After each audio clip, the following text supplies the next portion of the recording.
Happy Thursday, happy Class B, and it's a new Class B.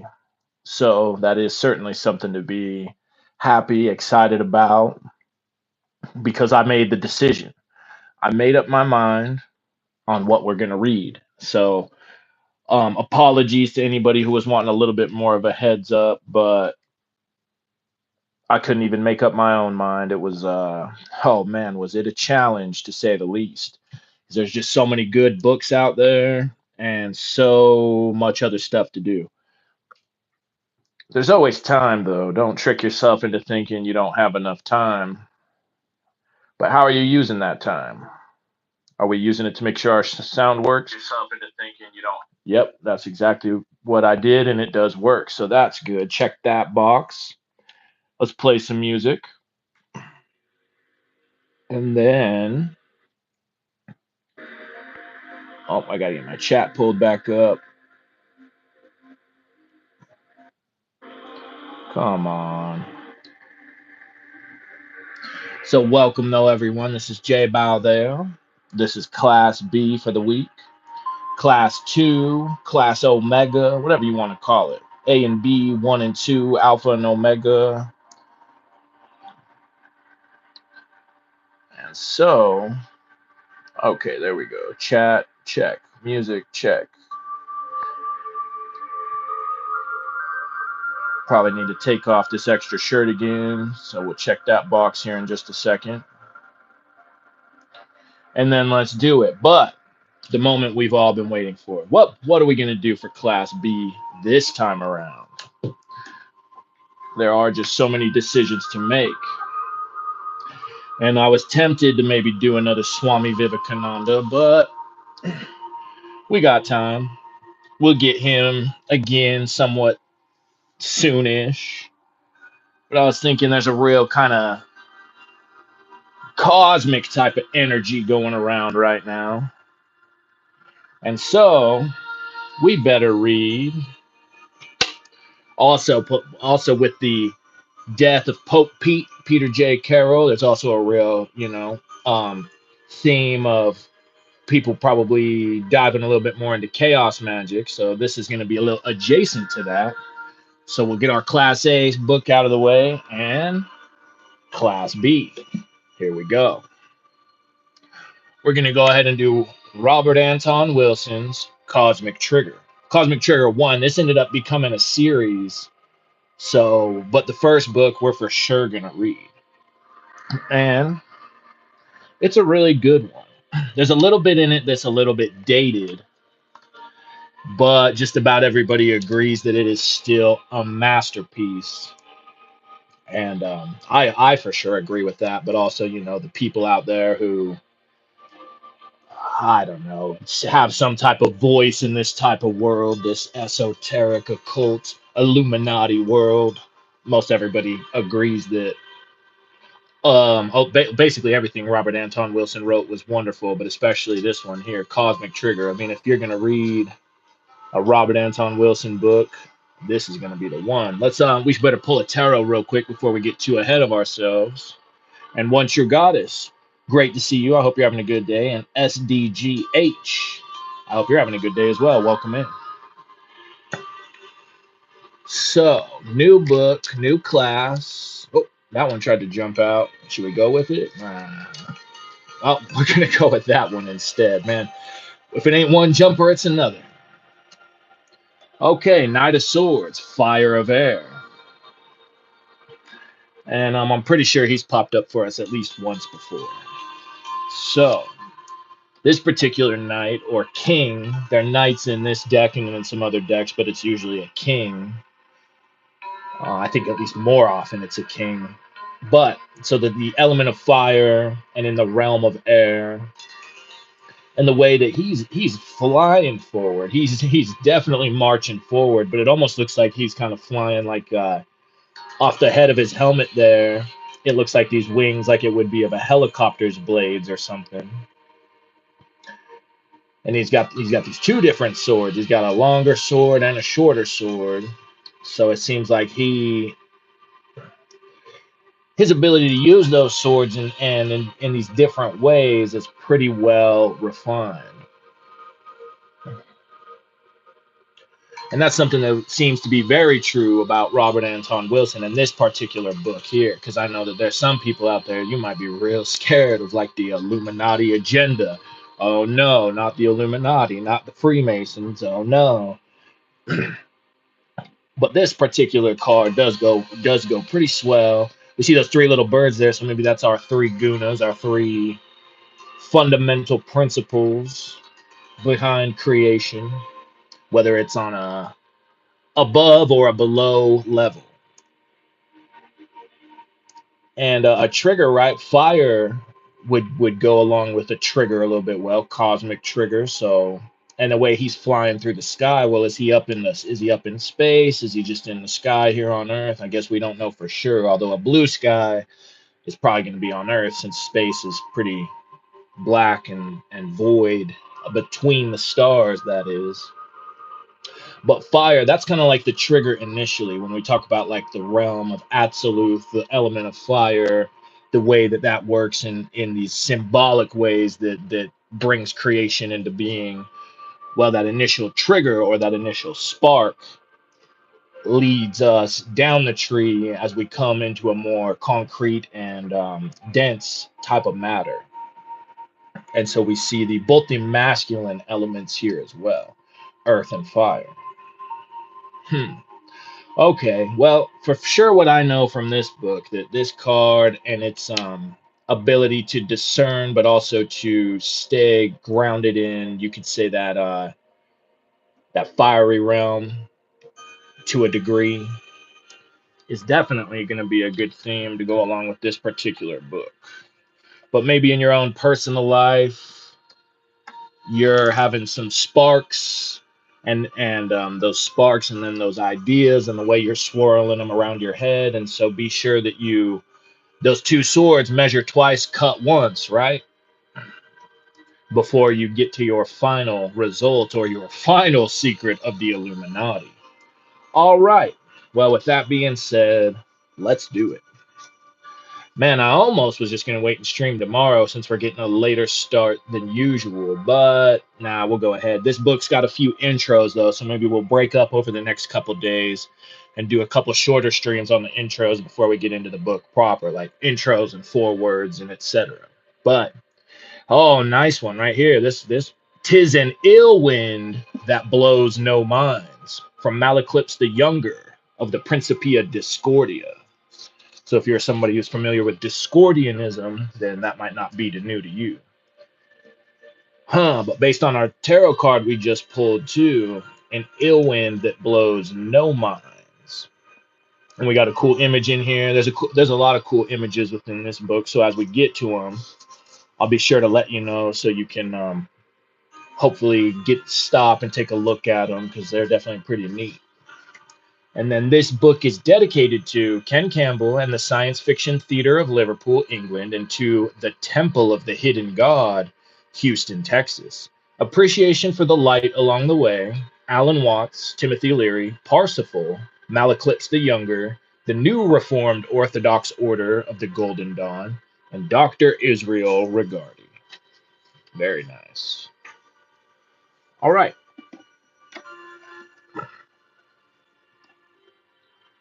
Well, then let's go ahead and get into it. Yeah, if you haven't ever done this one before, then you are in for a real treat. This book is wonderful. And if you have done it, well, then you're probably in for a treat on a revisit, because this book is wonderful. Introduction by John Higgs. Truly great books tend to have two things in common. First, they are utterly of their time. So yeah, this book definitely, like I said, some of the stuff is a little bit dated, but even still, it's a very solid book. They are so absorbed in their specific world that it is inconceivable that they could have come from any other time or place. They can define how we think about that period of history. Think of the work of Geoffrey Chaucer, or Jane Austen, or Charles Dickens. And secondly, they transcend their time. They are universal and capture something fundamental about the human experience. They speak to all people in all places at all times. Think again of the same work by Geoffrey Chaucer, Jane Austen, and Charles Dickens. Cosmic Trigger, for all the wandering the author and his family do in the book, is about the counterculture's mid 1970s Northern California heartland. This was when psychedelic drug culture was being overtaken by a more cocaine dominated culture. A period of absorbing wild new ideas was giving way to ego, certainty, and falling hard for your own delusions. It was as crazy as it gets. In other words, it was at the edge. Western culture may never be more out there, wild eyed, or full of crap. Ha! Yeah, that's already a little bit dated. Come and hang out with us in the 2020s. We now take a certain pleasure from how diluted this culture was. History has not been kind to many of the speculative scientists Wilson discusses here. Nearly 40 years after it was written, this is a book of failed predictions and gorgeously optimistic claims. Humanity is going to become an immortal interstellar race, it promises us, probably by the mid 1990s. Yeah, not quite yet. Oh man, and this book's a good one to follow up our Swami Prabhupada Journey to Other Planets with. So, Cosmic Trigger is a book utterly of its time. That is reason to think fondly of it. But it isn't reason enough to keep reading it. Oh no. The reason why its flame still burns is that it is also a book for the ages. Okay, then. It's a story about becoming lost. It is about entering that psychological space where all your maps have run out and the world refuses to make sense regardless of how you look at it. This is a universal story, and its perfect setting is that extreme edge of the 1970s counterculture. Because if you're telling a story about losing your anchor, you want the bewilderment, craziness, and paranoia to be as extreme as possible. I won't spoil the book by detailing Wilson's account of his time in the wilderness, but his refusal to fully believe in the growing evidence for what part of him dearly wants to be true, and the point at the end where he finally plants his flag in the sand are what makes this book relevant, both for now and for all time. It affects people, this book. It can send your life off in strange directions. As an example, on the 23rd February 2014, I was in Matthew Street in Liverpool, England. I formed an ungainly attempt at a human pyramid with the writers Ian Cat Vincent and Alastair Fruish underneath a bust of Carl Jung set about 10 feet up in the outside wall of a pub.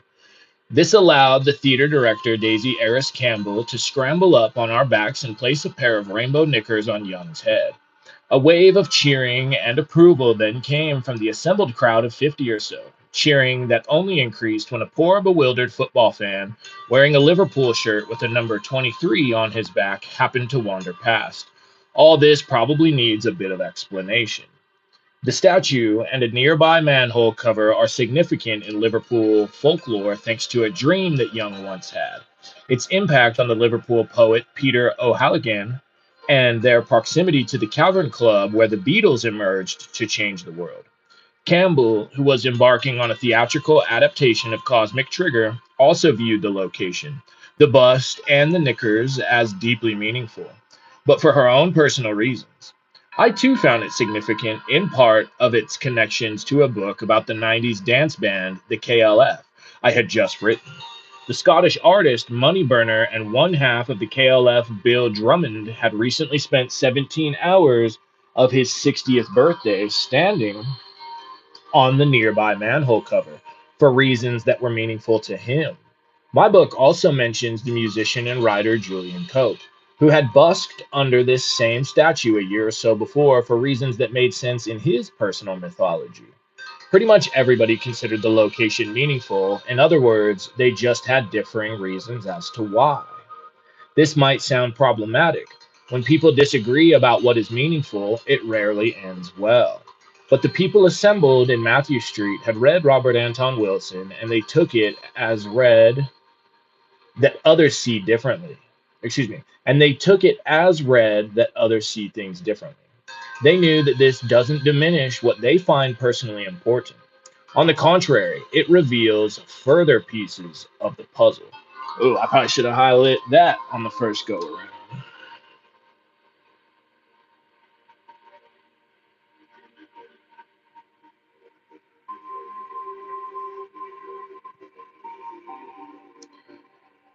And that's the way I try to approach some of my peers here in this occult and esoteric type of space is in that exact way. It's not so much about trying to diminish things as much as it's trying to just reveal more pieces of the puzzle. Hopefully, but I guess not everybody's on that same page, and that's totally fine. The many hundreds of people who were drawn to the November 2014 Cosmic Trigger play and accompanying Find the Others festival as cast, crew, or audience all had their own reasons for being there. They were very different people with very different histories, prejudices, hopes, and beliefs. There were New Age heads and materialist rationalists, American libertarians and British socialists, the focused and the vague, and the serious and the silly. The only thing they had in common was that they had read Robert Anton Wilson and felt that their lives were better for his philosophy. And that was enough. That was enough for all their own personal stories to harmoniously mesh with all the others into what we soon began calling the ever thickening mythos. The shared love of Cosmic Trigger was the grit around which a tribal pearl formed. Cosmic Trigger is the autobiographical, the story of one man.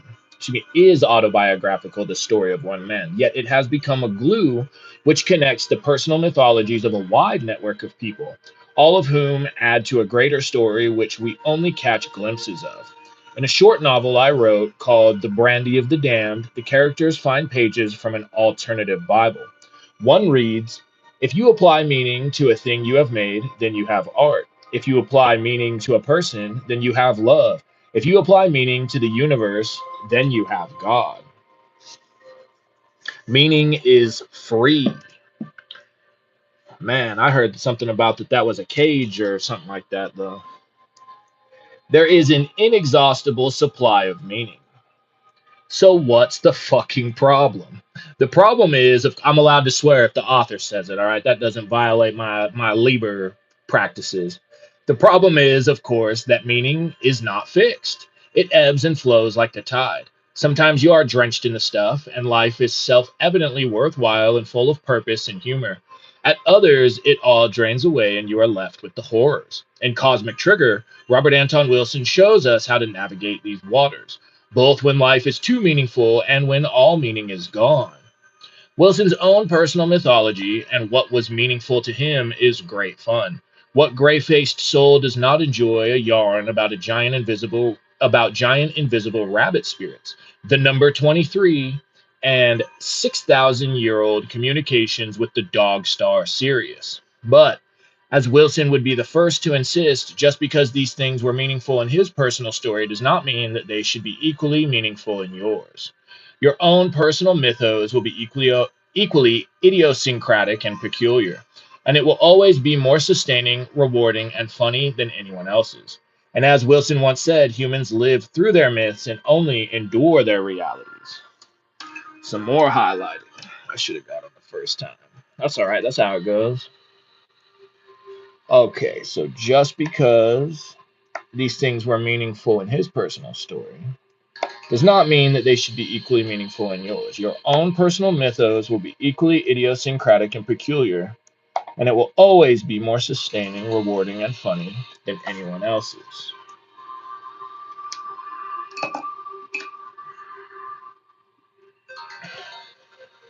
Wilson's refusal to insist that his reality tunnel has more validity than any of his readers is, I think, the great gift of this book. That is why it has become so loved. You can see your own potential in its pages. That is why it is one of the great books of the 1970s, and that is why it is one of the great books of all time. Nice. So see, and you guys have heard me say it before, at least like most of the repeat people here. That's why I can be a little bit, I guess, abrasive in my own ways at times. But again, it's like, do you want to be in an echo chamber, or as Robert Anton Wilson would put it, a reality tunnel where you just engage with and feed your different biases? You're just basically seeking out that confirmation bias. Or do you actually want to like do some real serious work and digging and trying to figure out what holds up when you put it under pressure and what crumbles away? That's for you all to figure out. But I'm going to certainly encourage that type of stuff, as you know, as some of you at least know I do. Okay, so now we've got a preface by the author, originally called Preface to the New Edition, but it was not a new edition, merely a new publisher. Cosmic Trigger was originally published by Andor Press about 10 years ago, and by Pocket Books shortly thereafter. Although some of my novels have sold far better in two dimensions at least, it is my most successful book in human terms. One, from the date of from the date of first printing to the present, I have received more mail about Cosmic Trigger than about anything else I ever wrote. And most of this mail has been unusually intelligent and open-minded. For some reason, many readers of this book think they can write to me intimately and without fear about subjects officially taboo in our society. I have learned a great deal from this correspondence and have met some wonderful new friends. Two, on lecture tours, I am always asked more questions about this book than about all my other works together. This new edition presents an opportunity to answer the most frequent questions and to correct the most persistent misunderstandings. It should be obvious to all intelligent readers, but curiously, it is not obvious to many, that my viewpoint in this book is one of agnosticism. The word agnostic appears explicitly in the prologue, and the agnostic attitude is restated again and again in the text, but many people still think I believe some of the metaphors and models employed here. I therefore want to make it even clearer than ever before that I do not believe anything. This remark was made in these very words by John Gribben, physics editor of New Scientist magazine, in a BBC TV debate with Malcolm Muggeridge, and it it provoked incredulity on the part of most viewers. It seems to be a hangover of the medieval Catholic era that causes most people, even the educated, to think that everybody must believe something or other. That if one is not a theist, one must be a dogmatic atheist. And if one does not think capitalism is perfect, one must believe fervently in socialism. And if one does not have blind faith in X, one must alternatively have a blind faith in not X or the reverse of X. My own opinion is that belief is the death of intelligence. As soon as one believes a doctrine of any sort or assumes certitude, one stops thinking about that aspect of existence. The more certitude one assumes, the less there is left to think about, and a person sure of everything would never have any need to think about anything and might be considered clinically dead under current medical standards, where the absence of brain activity is taken to mean that life has ended. My attitude is identical to that of Dr. Gribben and the majority of physicists today, and is known in physics as the Copenhagen interpretation, because it was formulated in Copenhagen by Dr. Niels Bohr and his co-workers circa 1926 to 1928. The Copenhagen interpretation is sometimes called model agnosticism and holds that any grid we use to organize our experience of the world is a model of the world and should not be confused with the world itself. Alfred Korzybski, the semanticist, tried to popularize this outside physics with the slogan, "The map is not the territory." Alan Watts, a talented exegete of Oriental philosophy, restated it more vividly as, "The menu is not the meal." Haha, nice one, Alan Watts. Belief in the traditional sense or certitude or dogma amounts to the grandiose delusion. My current model, or grid, or map, or reality tunnel, contains the whole universe and will never need to be revised. In terms of the history of science and of knowledge in general, this appears absurd and arrogant to me, and I am perpetually astonished that so many people still manage to live with such a medieval attitude. Cosmic Trigger, whoa, deals with a process of deliberately induced brain change through which I put myself in the years 1962 to 1976. This process is called initiation or vision quest in many traditional societies and can loosely be considered some dangerous variety of self psychotherapy in modern terminology. I do not recommend it for everybody, and I think I obtained more good results than bad ones, chiefly because I had been through two varieties of ordinary psychotherapy before I started my own adventures, and because I had a good background in scientific philosophy and was not inclined to believe any astounding revelations too literally. Yeah, that's going to be a big key right there. Briefly, the main thing I learned in my experiments is that reality is always plural and mutable. Since most of Cosmic Trigger is devoted to explaining and illustrating this, oh, come on now. And since I have tried to explain it again and again in other books, and since I still encounter people who have read all my writings on this subject and still do not understand what I am getting at, I will try again in this new preface to explain it one more time, perhaps more clearly than before. Reality is a word in the English language which happens to be a noun, and B, singular. Thinking in the English language and in cognate Indo European languages, therefore, subliminally programs us to conceptualize reality as one block like entity, sort of like a huge New York skyscraper, in which every part is just another room within the same building. This linguistic program is so pervasive that most people cannot think outside it at all. And when one tries to offer a different perspective, they imagine one is talking gibberish. The notion that reality is a noun, a solid thing like a brick or a baseball bat, derives from the evolutionary fact that our nervous systems normally organize the dance of energy into such block like things, probably as instant biosurvival cues. Such things, however, dissolve back into energy dances, processes, or verbs. When the nervous system is synergized with certain drugs or transmuted by yogic or shamanic exercises or aided by scientific instruments. In both mysticism and physics, there is general agreement that things are constructed by our nervous systems and that realities, plural, are better described as systems or bundles of energy functions. So much for reality as a noun. The notion that reality is singular, like a hermetically sealed jar, does not jibe with scientific findings, which in this century suggest that reality may be better considered as flowing and meandering, like a river, or interacting like a dance, or evolving like life itself. Most philosophers have known, at least since around 500 BC, that the world perceived by our senses is not the real world, but a construct we create, our own private work of art. Modern science began with Galileo's demonstration that color is not in objects, but in the interaction of our senses with objects.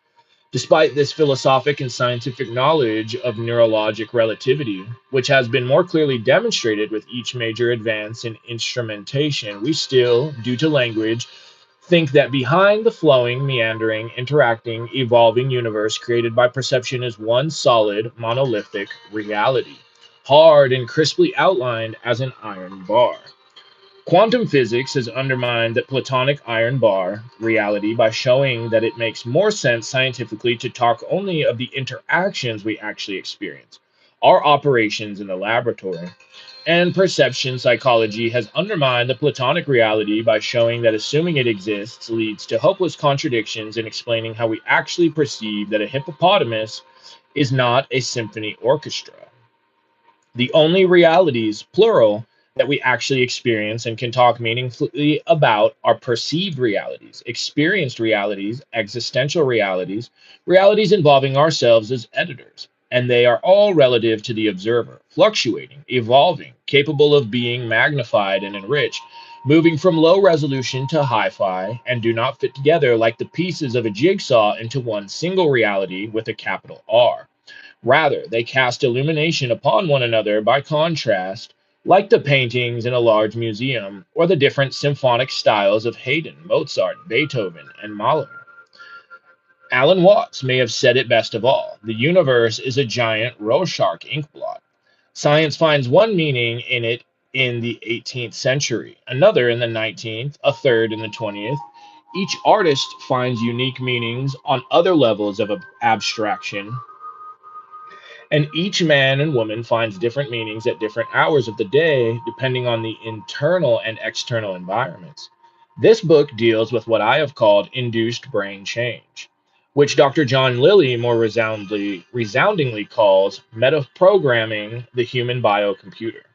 In simple basic English, as a psychologist and novelist, I set out to find how much rapid reorganization was possible in the brain functioning of one normal domesticated primate of average intelligence, the only one on whom I could ethically perform such a risky research myself. Like most people who have historically attempted such metaprogramming, I soon found myself in metaphysical hot water.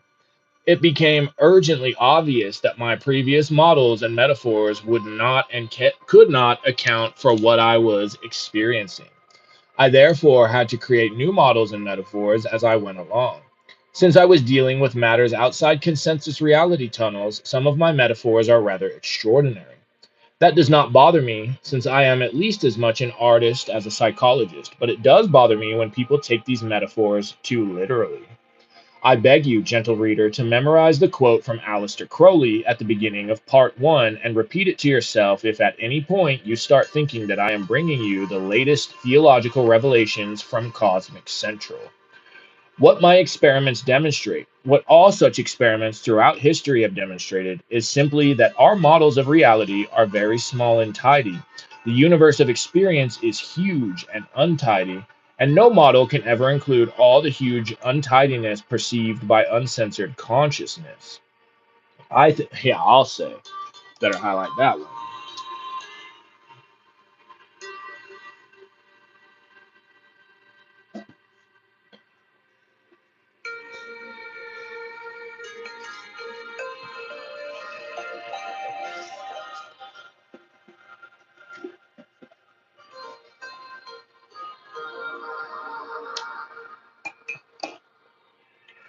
I think or hope that my data also demonstrates that neurological model agnosticism, the application of the Copenhagen interpretation beyond physics to consciousness itself, allows one to escape from certain limits of mechanical emotion and robot mentation that are inescapable as long as one remains within one dogmatic model or one imprinted reality tunnel. Personally, I also suspect or guess or intuit that the more unconventional of my models here, the ones involving higher intelligence, such as the Kabbalistic Holy Guardian Angel or the extraterrestrial from Sirius, are necessary working tools at certain stages of the meta programming process. Oh man, but I also heard that there is no spiritual journey and there is no enlightenment and there is no all of that type of stuff. Man, you really hear a lot of things out here, don't you? Well, let's keep seeing what Robert Anton Wilson wants us to do. That is, whether such entities exist anywhere outside our own imaginations, some areas of brain functioning cannot be accessed without using these keys to open the locks. Oh man, didn't highlight that the first time, I better.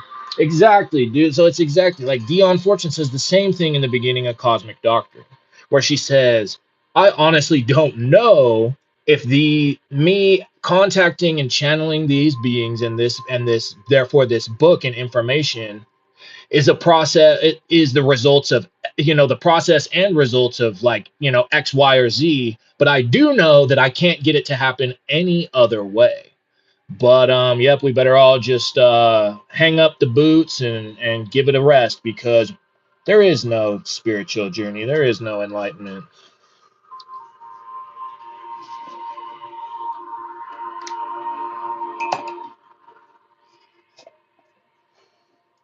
But all I know is, oh man, I've certainly done certain things that have triggered certain things. Crowley said the same thing. By doing certain things, certain results will follow. But anyway, let's continue. I do not insist on this. It is just my own opinion.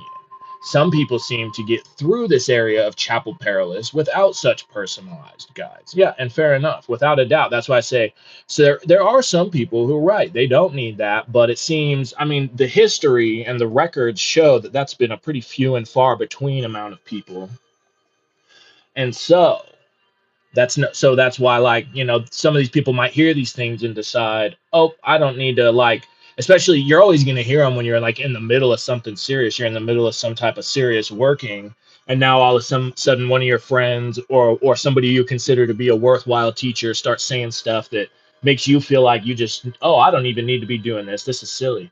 Well, maybe that's kind of true, but also maybe you should finish what you started, like the Gorilla Biscuit said, huh? I know one chap who did it by imagining a supercomputer in the future that was sending information backwards in time to his brain. More clever people find even less metaphysical metaphors. 10 years and see, so even there, that's not like doing ritual and stuff. That's more like, that would be probably fall more in the category of NLP. And but even still, it's like you're doing something that if you didn't do, you probably wouldn't get these results. But hey, maybe you would. Maybe you still would. 10 years after the point at which this book ends, I do not care much about such speculations. Our lonely little selves can be illuminated or flooded with radical science fiction style information and cosmic perspectives, and the source of this may be those extraterrestrials who seem to be helping me at times, or the secret chiefs of Sufism, or the parapsychologists and or computers of the 23rd century beaming data backward in time, data tomato, huh? Or it may just be the previously unactivated parts of our own brains. Despite the current reign of our new Inquisition, which attempts to halt research in this area, we will learn more about that as time passes. Meanwhile, agnosticism is both honest and becomingly modest. In this connection, I am often asked about two books by other authors which are strangely resonant with Cosmic Trigger, namely Valis by Philip K. Dick and The Syrian Experiments by Doris Lessing. Valis is a novel which broadly hints that it is more than a novel, that it is an actual account of Phil Dick's own experience with some form of higher intelligence. In fact, Valis is only slightly fictionalized. The actual events on which it is based are recounted in a long interview Phil gave shortly before his death. See Philip K. Dick, The Last Testament by Greg Rickman. The parallels with my own experience are numerous, but so are the differences. If the same source was beaming ideas to both Phil and me, the messages got our individual flavors mixed into them as we decoded the signals. I met Phil Dick on two or three occasions and corresponded with him a bit. My impression was that he was worried that his experience was a temporary insanity and was trying to figure out if I was nutty too. I'm not sure if he ever decided. I interviewed Doris Lessing a few years ago for New Age magazine. She takes synchronicities very seriously, but was as agnostic as I am about the possibility that some of them are orchestrated by the Syrians. I heartily recommend all three volumes, Valis, The Last Testament, and The Syrian Experiments, to readers of this book.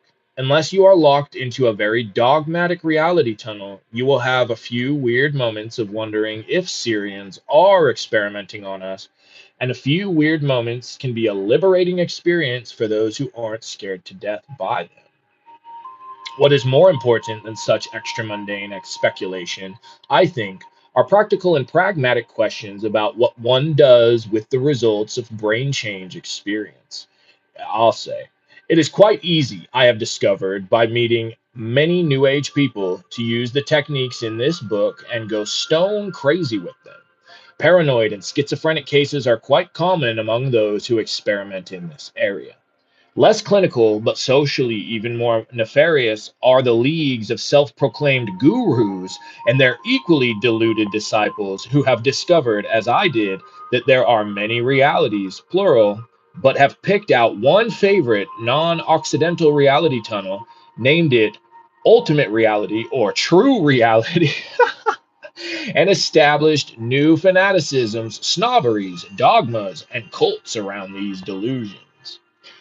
Yeah, you might want to rewind that one a little bit, huh? There is a great deal of lyrical utopianism in this book. I do not apologize for that and do not regret it. The decade that has passed since the first edition has not altered my basic commitment to the game rule that holds that an optimistic mindset finds dozens of possible solutions for every problem that the pessimist regards as incurable. Well, there we go again with that Knight of Swords we saw up, right? The optimistic mind sets out to find dozens of possible solutions for every problem. That would certainly be an energy represented by that card. Since we all create our habitual reality tunnels, either consciously and intelligently or unconsciously and mechanically, I prefer to create for each hour the happiest, funniest, and most romantic reality tunnel consistent with the signals my brain apprehends. I feel sorry for the people who persistently organize experience into sad, dreary, and hopeless reality tunnels and try to show them how to break that bad habit, but I don't feel any masochistic duty to share their misery. This book does not claim that you create your own reality in the sense of total but mysteriously unconscious psychokinesis. If a car hits you and puts you in the hospital, I do not believe this is because you really wanted to be hit by a car or that you needed to be hit by a car, as two popular New Age bromides have it. The theory of transactional psychology, which is the source of my favorite models and metaphors, merely says that once you have been hit by a car, the meaning of the experience depends entirely on you, and the results depend partly on you and partly on your doctors.